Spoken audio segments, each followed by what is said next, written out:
الحمد لله رب العالمين.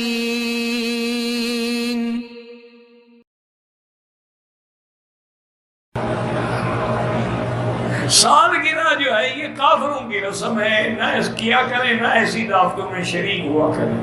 یہ برتھ ڈے اور ویلنٹائن ڈے اور یہ سارے ڈے جو ہے نا جی، ان کو ڈز کرو.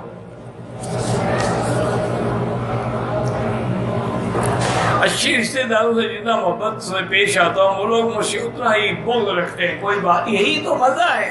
حضرت نے فرمایا سلمن کا تعاق، ان سے رشتہ جوڑو جو تم سے توڑیں. ان کو کہو توڑتے رہے، تم جوڑتے رہو. ایک دن انشاءاللہ بالکل سب مسئلہ ٹھیک ہو جائے گا. دیکھیں نا مشرکین کتنا توڑتے رہے، پتھر برساتے رہے، لیکن حضور دعائیں فرماتے اللہم اہد قومی فإنہم لا یعلمون. یا اللہ میری قوم کو ہدایت دیتے، نبی کی شان کو نہیں جانتے. کتا روٹی کو منہ لگائے پھینک دے، ہاں جس حصے کو منہ لگائے پھینک دے. آج کل تو روٹی اس کے ساتھ بیٹھ کے کھاتی ہوں، ان کے بغیر روٹی آپ کے بڑے لوگوں کی ہضم ہی نہیں ہوتی. ادھر بھی کتا ادھر بھی کتا. کیا خیال ہے قبر میں بھی لے جائیں گے کتے کو؟ یا جب حشر میں اٹھیں گے تو دونوں ہاتھوں میں کتے ہوں گے؟ انا للہ و انا الیہ. دعا کرو اللہ ہدایت. تعویذ میں عجیب قسم کے دھبے بنے ہوئے ہیں، پہلو ہی نہیں، جا کے دفن کر دو کہیں. تمہیں دھبے دیکھ کے کیا کر رہا ہے؟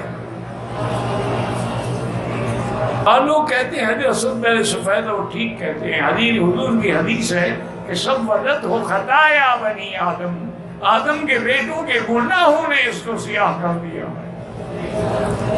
اگر گناہوں سے پتھر سیاہ ہو جاتے ہیں ہمارے دل کا کیا حال ہوگا؟ فکر کرو، فکر قبر آ رہی ہے.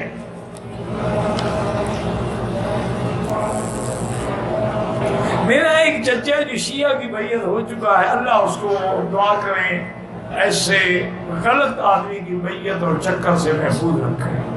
جو صحابہ کا دشمن ہے وہ تیرا دوست کیسے ہو سکتا ہے؟ دوران صحبت اپنی بیوی سے باتیں کرتا رہے، کوئی بات نہیں جناب، کوئی مسئلہ نہیں، کرتے رہے.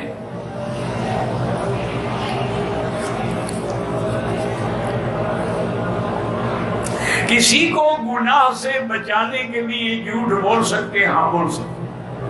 جنگ میں گناہ سے بچانے کے لیے، میاں بیوی میں سلو کرانے کے لیے، خود بیوی کو راضی کرنے کے لیے فقہا نے اجازت دی ہے، گنجائش. ویسے تو نہ بولا کرے لیکن گنجائش ہے.